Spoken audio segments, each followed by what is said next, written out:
Bismillahirrahmanirrahim. Assalamualaikum warahmatullahi wabarakatuh. Rabbi shrah li sadri wa yassir li amri wahlul 'uqdatam min lisani yafqahu qawli. Baik, perkenalkan, saya Rikta Sitanusyamba, mahasiswi Universitas Ibnu Khaldun Bogor, Fakultas Agama Islam, Program Studi Ilmu Al-Quran dan Tafsir semester 2.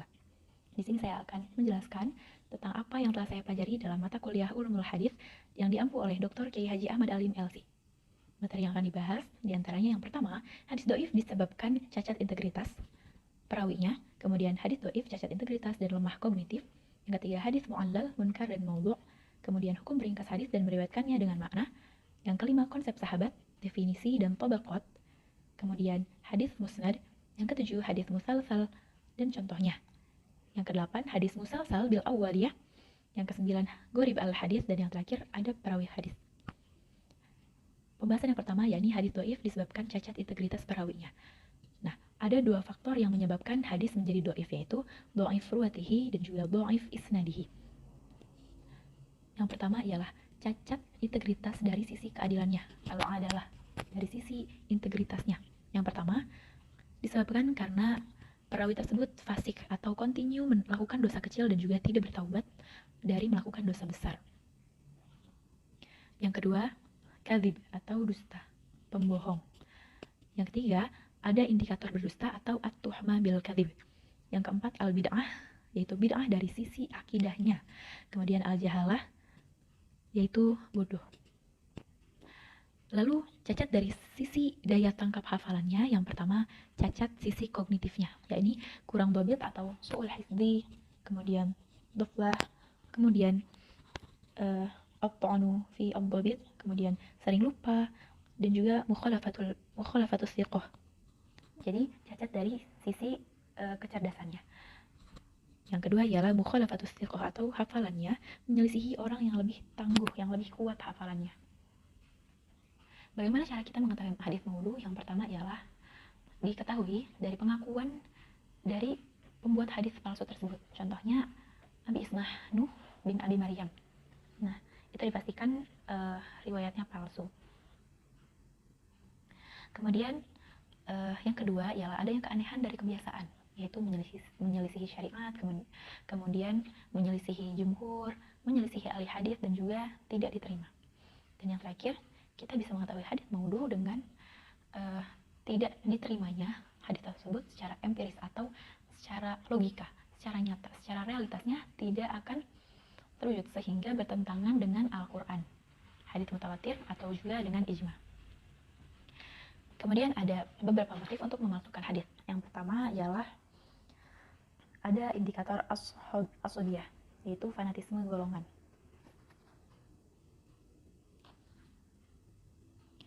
Ya, ini contohnya orang Syiah Rafidhah itu membuat keutamaan Ahlul Bait itu lebih utama gitu dari yang lainnya. Contohnya keutamaan Husain, keutamaan Hasan, dan juga keutamaan Ali. Kemudian adanya indikator fanatik mazhab dan juga gengsi. Kemudian untuk menyerang Islam atau Islamofobia atau at-ta'anu fil Islam. Nah, ini sering sekali dilakukan oleh kapitalis, yaitu kafir zindik.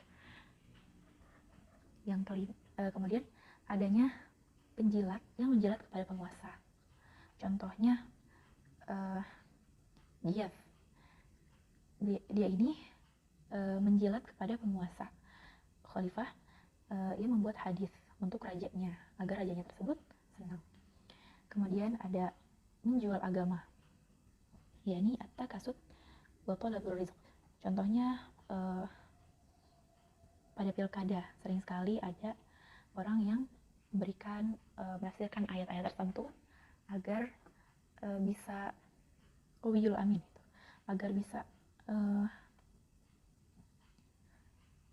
diterima oleh masyarakat. Kemudian untuk mencari popularitas. Pembahasan kedua yakni hadis dhaif, cacat integritas dan juga lemah kognitif. Nah, dari sisi kualitas hafalannya berkurang. Perawi tersebut kurang hafalannya, rendah atau lemah hafalannya dibagi menjadi beberapa klasifikasi, yaitu ada hadis munkar, hadis syadz, kemudian hadis mu'allal, hadis muttarib, hadis musahhaf, hadis muharraf, dan hadis maqlub, dan juga hadis mudarraj. sini juga dibahas tentang tingkatan dhabit. Yang pertama itu asakuna ufaqoh atau dhabit, itu hafalannya mumtaz, kisaran 100% sampai 90%. Yang kedua ialah mutqin atau thiqah, yaitu 89% sampai 80%. Hafalannya ini jayyid jiddan. Yang ketiga ialah suduk atau laba, yaitu 79% sampai 70%. Kemudian yang terakhir ialah rasyid atau hafalan ini makbul dalam rentang angka 60% sampai 69%. Hadits dhaif yang disebabkan karena kognitif perawinya rendah diantaranya adalah hadits munkar, yaitu nilai hafalan perawinya kurang dari 50%. Nah, perawinya ini menyelisihi jumhur ulama hadis yang lebih kuat hafalannya. Kemudian yang kedua ialah hadis syadz, yakni perawi nilai hafalannya 70 sampai 75%. Nah, perawinya ini thiqah, namun menyelisihi perawi yang lebih thiqah lagi. Akan tetapi perawinya itu tetap kredibel itu. Kemudian hadis mu'allal atau ma'lul. Nah, hadis mu'allal dan atau mu'allal ini disebut juga hadis mu'allal. Menurut Ibnu Hajar, untuk mendeteksi hadis ini diperlukan keahlian karena sangat rumit dan juga sulit. Jadi tidak semua orang bisa mendeteksi hadis ini. Kesalahannya terkadang terletak di matan atau kadang juga terletak di sanadnya. Pembahasan keempat yakni hadis mu'allal, munkar, dan juga maudhu'. Hadis mu'allal adalah secara bahasa al-illah, Allah ya'illu illah, artinya penyakit. Secara istilah, hadis yang tampaknya sahih, namun setelah diteliti ternyata ada penyakit dari sisi sanad maupun matangnya. Nah, oleh karena itu, Ibnu Hajar mensyaratkan bahwa orang yang mengetahui seperti hadis mu'allal ini harus mempunyai pemahaman yang luas, fahman saqiban. Kemudian hafalannya juga harus luas, hifdzan wasi'an, dan juga memiliki pengetahuan yang komprehensif atau ma'rifatan tammah di maratibi ar-radi. Yang kedua ada hadis munkar. Mengapa disebut hadis munkar? Yang pertama karena hadis yang diriwayatkan oleh perawi yang lemah, yang menyelisihi perawi yang lebih thiqah. Kemudian disebut juga hadis munkar karena hadis yang gharib atau yang diriwayatkan oleh perawi tunggal yang dhaif. Kemudian yang ketiga ialah hadis yang diriwayatkan oleh perawi yang dhaif disebabkan karena banyak salahnya atau banyak lupanya atau juga fasik. Dan yang terakhir hadis maudhu', yakni hadis palsu yang disebabkan oleh dustanya seorang perawi yang menisbatkan kepada hadis Nabi Muhammad SAW, padahal Nabi tidak pernah mengatakan hal itu. Nah, hadis palsu ini dapat diketahui dengan yang pertama pengakuan dari pemalsu hadis tersebut. Jadi perawi ini mengaku bahwa ia telah memalsukan hadis. Yang kedua, terkadang mengambil dari perkataan yang lain, contohnya dari dongeng, dari Israiliyat, Bani Israil, kemudian dari salafus salih, kemudian diambil dari kata-kata mutiara. Nah, semuanya itu lalu dinisbatkan kepada Nabi. Yang ketiga, hadis maudhu' bisa terjadi dengan membuat sanad atau matan atau keduanya, jadi mengada-ngada. Yang keempat, apa yang diriwayatkan itu kontradiksi dengan ayat Al-Quran, jadi tidak berkesinambungan dengan Al-Quran. Nah, memasukkan hadis ini haram hukumnya, walaupun untuk memotivasi, jadi tidak boleh hadis maudhu' tidak diterima. Kemudian menyebarkannya juga haram, kecuali jika dijelaskan seperti dalam kajian, seperti dalam ceramah, seperti itu. Kemudian hukum meringkas hadis dan meriwayatkan dengan maknanya. Meringkas hadis dengan membuang beberapa kalimat selama tidak membuang makna itu, maka diperbolehkan. Dan ini khusus bagi orang yang alim, orang yang paham tentang masalah sighah juga masalah kalimat. Nah, ia mengetahui mana kalimat yang dibuang merusak makna atau tidak. Ia juga mengetahui mana kalimat inti atau kalimat tambahan. Nah, jika orangnya tersebut sudah paham masalah tersebut, maka hukumnya boleh ia meringkas hadis.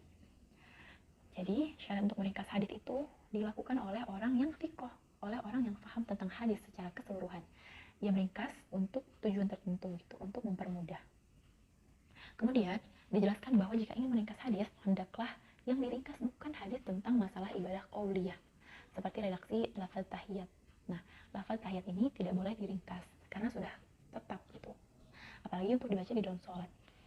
Kemudian Ibnu Hajar berkata, jika orang yang jahil meringkas hadis dan tidak mengetahui ilmunya, maka bisa jadi ia akan mengurangi makna kalimat yang memiliki memiliki ta'alluq. Nah, ta'alluq di sini ialah kalimat yang memiliki makna yang terkait dan ketergantungan pada kalimat sebelumnya. Jadi orang yang jahil tidak boleh meringkas hadis. Kemudian mayoritas ulama membolehkan meriwayatkan hadis secara makna selama tidak merusak kandungan inti dari hadis tersebut. Dan juga termasuk yang sudah disepakati, kita boleh menjelaskan teks diterjemah dengan bahasa ajam, bahasa asing gitu. Karena terkadang orang non-Arab itu butuh penjelasan dengan lisan agar mereka tahu, agar mereka paham, mengerti makna hadis tersebut. Kemudian penerjemah ini boleh untuk meringkas hadis dengan syarat ia adalah orang yang paham teks hadis, seperti itu. Kemudian ia juga boleh menerjemahkan teks hadis ke dalam teks bahasa Indonesia atau ke dalam teks bahasa Inggris dan lain-lain. Jadi boleh selama ia mengetahui teks hadis, selama ia paham teks hadis tersebut.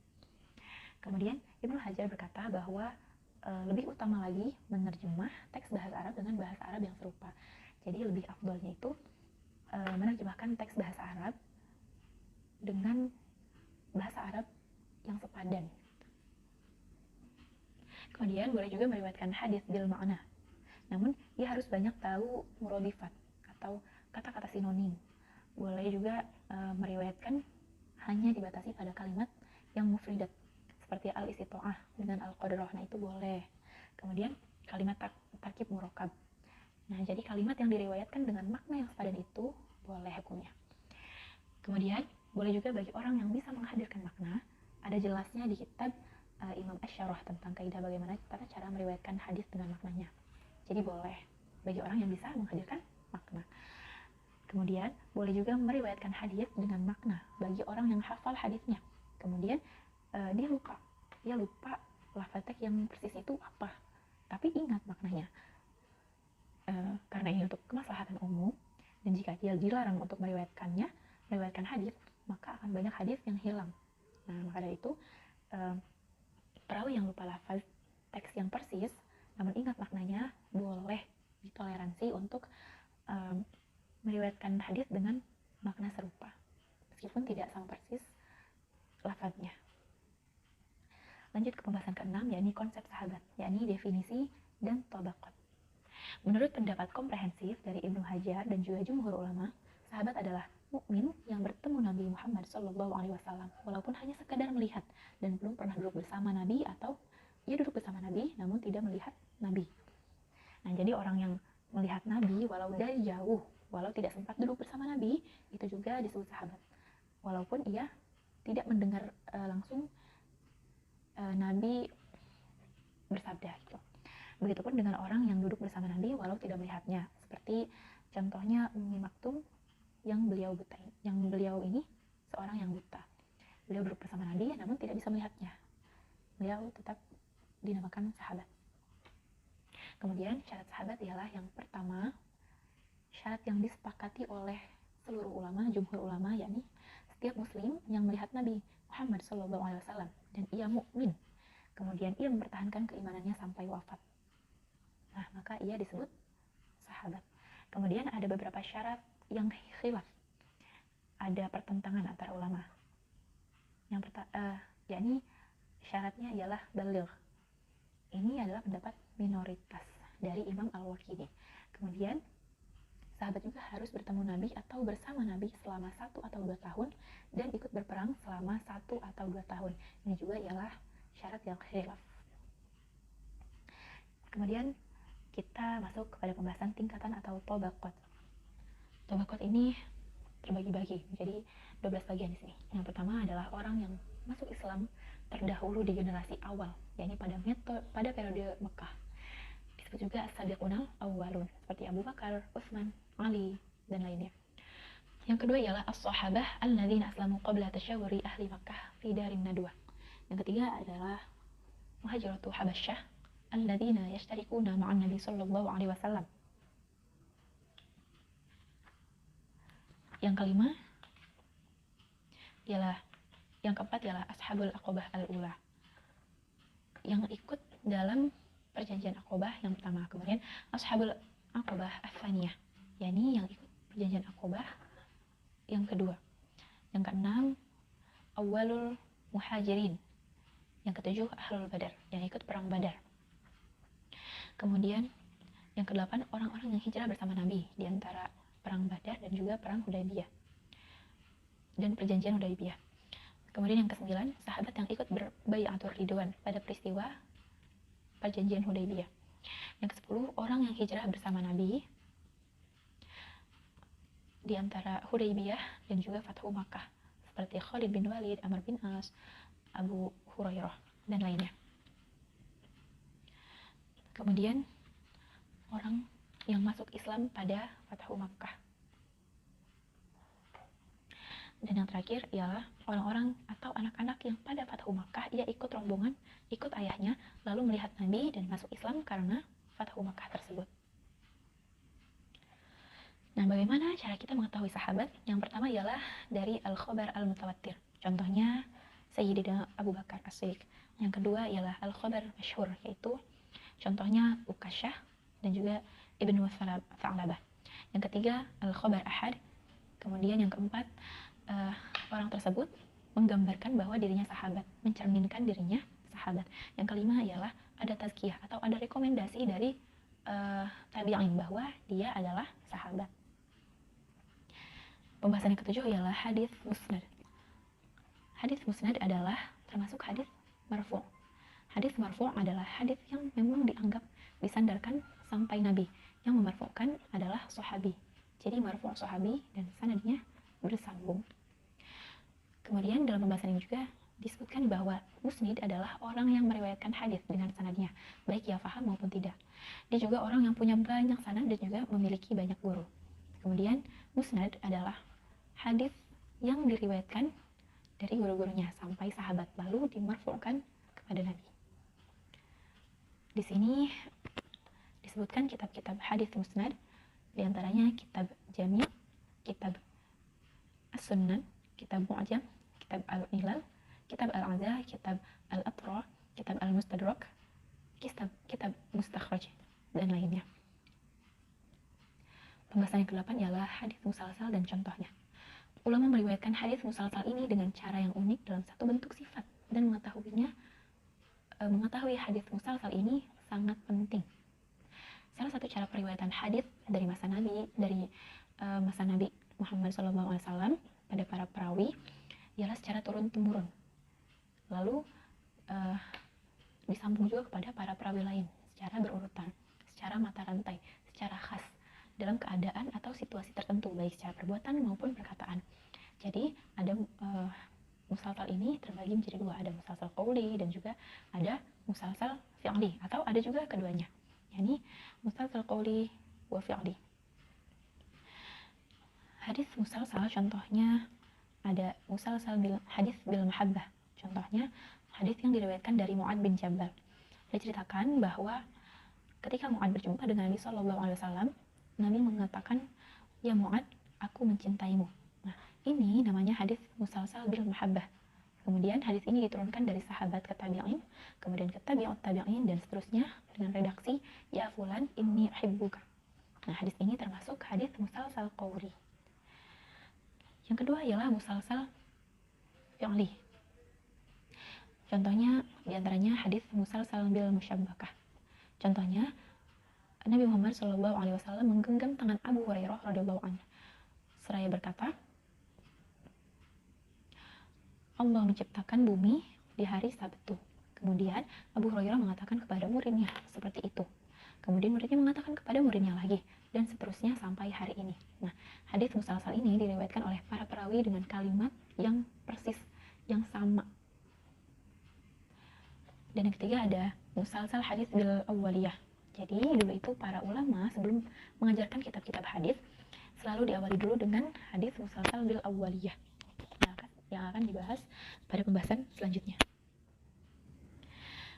Nah, hadis musalsal ini terkadang menyebutkan ciri khas daerah atau suatu negara.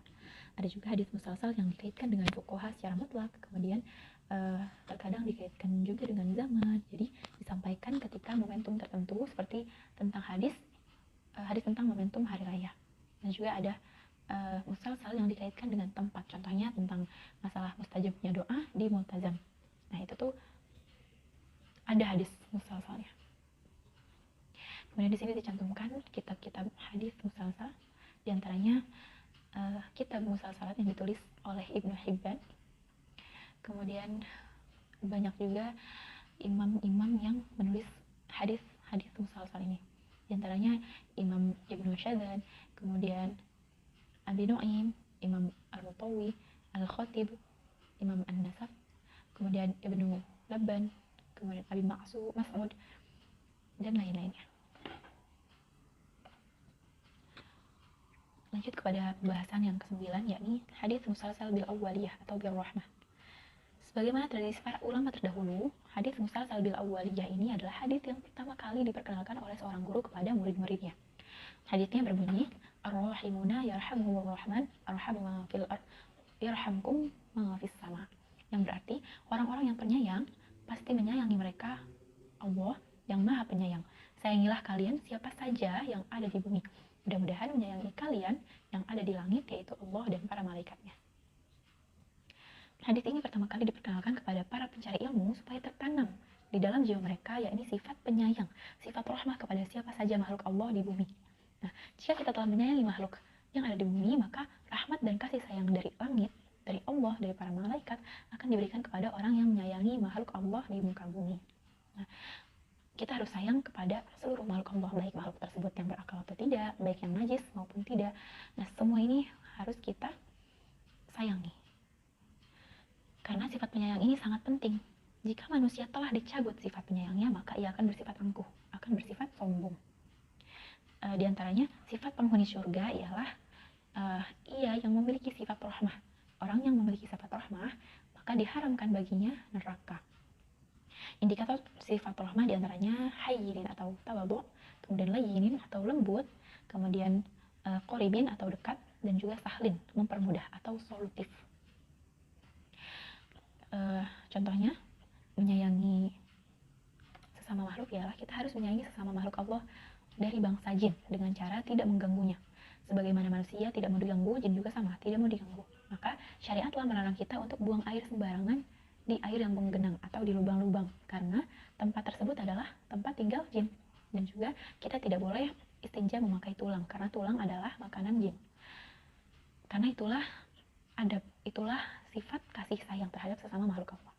Contoh yang lainnya ialah kita harus menyayangi hewan, sebagaimana Rasulullah SAW telah menegur ketika menegur dan mengingatkan pemilik unta yang memberi makan untanya di tempat yang tidak wajar.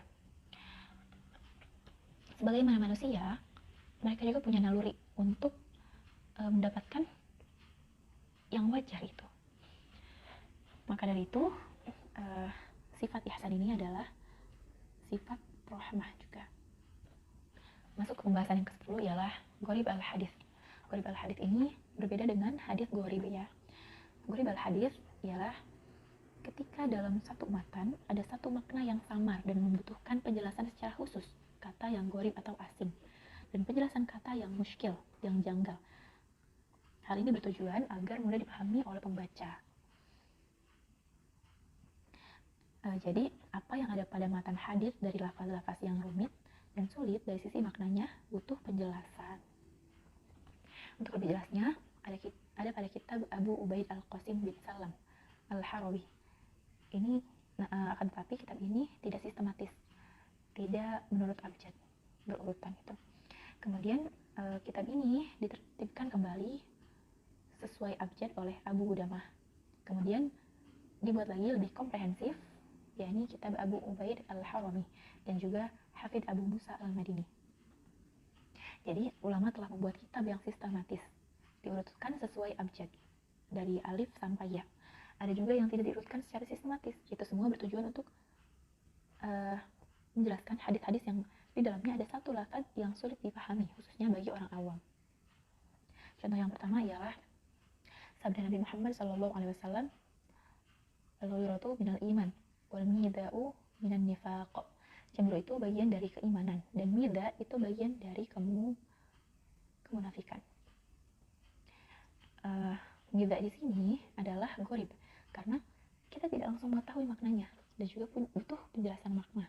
Maka kemudian disyarah oleh Abu Ubaid bahwa al-mita di sini ialah ad-dayus, yaitu orang-orang yang hilang rasa cemburunya, tidak mempunyai rasa cemburu. Contoh yang kedua ialah Rabbi taqabbal taubati waghsil haubati. Artinya, ya Allah, terimalah taubatku dan basuhlah haubati. Haubati di sini, kata haubah di sini bermakna dosa. Namun bisa juga berarti hajat. Tapi karena di teks ini tidak cocok dipakai makna hajat, maka kalimat tersebut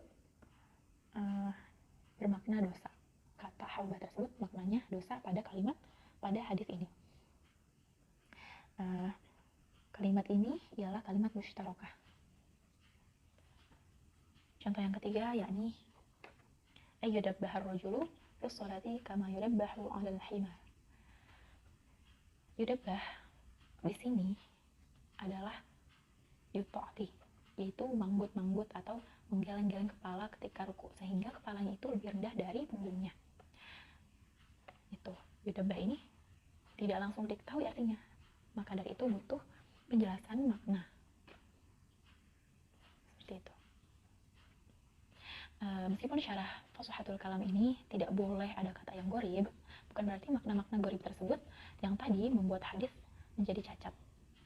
Akan tetapi hadisnya tetap fasih, kalimatnya tetap fasih. Hanya saja kita yang non-Arab itu yang tidak terbiasa. Kemudian mengapa lafaz tersebut oleh sebagian orang dianggap asing dan tidak populer? Ya karena itu, karena terkadang ada makna yang serupa dengan makna lain, gitu. Kita tidak mengetahuinya. Gitu. Pembahasan yang terakhir ialah adab perawi hadis. Imam Syafi'i pernah diberi pesan oleh Imam Maliki. Ia berkata, jadikan ilmumu seperti garam dan adabmu seperti tepung. Contohnya, ketika kita masak, itu kita harus lebih banyak tepungnya daripada garamnya, agar masakannya enak. Kebalikannya, jika garamnya yang banyak dan tepungnya sedikit, maka makanan itu tidak akan enak. Adab sebelum ilmu. Adab dalam mencari ilmu bagi guru dan murid yang pertama, tashihun niat atau meluruskan niat dan juga menata hati. Ikhlas hanya untuk mencari ridho Allah. Bersihkan diri dari kepentingan dunia. Kemudian yang kedua ialah tahsinul khuluq atau memperbaiki akhlak baik guru maupun murid. Contohnya berwudu ketika hendak mengaji dan juga tidak meninggikan suara. Wajib bagi para pencari hadis ialah sempurna adabnya. Kemudian tawaduk kepribadiannya, memiliki akhlak dianah atau menjaga syiar agama. Kemudian dalam keadaan suci dan duduk tenang, tidak membaca hadis sambil berdiri dan tidak tergesa-gesa, dan juga tidak di tengah jalan kecuali sedang darurat. Kemudian menahan diri untuk menyampaikan hadis jika ia lupa.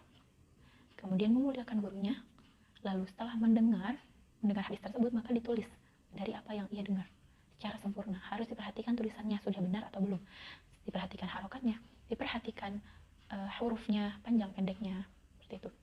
Kemudian harus rihlah, jadi pergi safar, tidak menetap pada satu daerah saja. Jadi dalam mencari ilmu agar dapat pengalaman, kita harus rihlah, kita harus safar. Tapi dimulai dari negara kita sendiri dulu.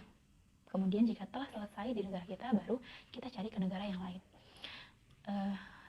Dan yang terakhir, wajib pula bagi para pencari hadis yakni banyak ibadah.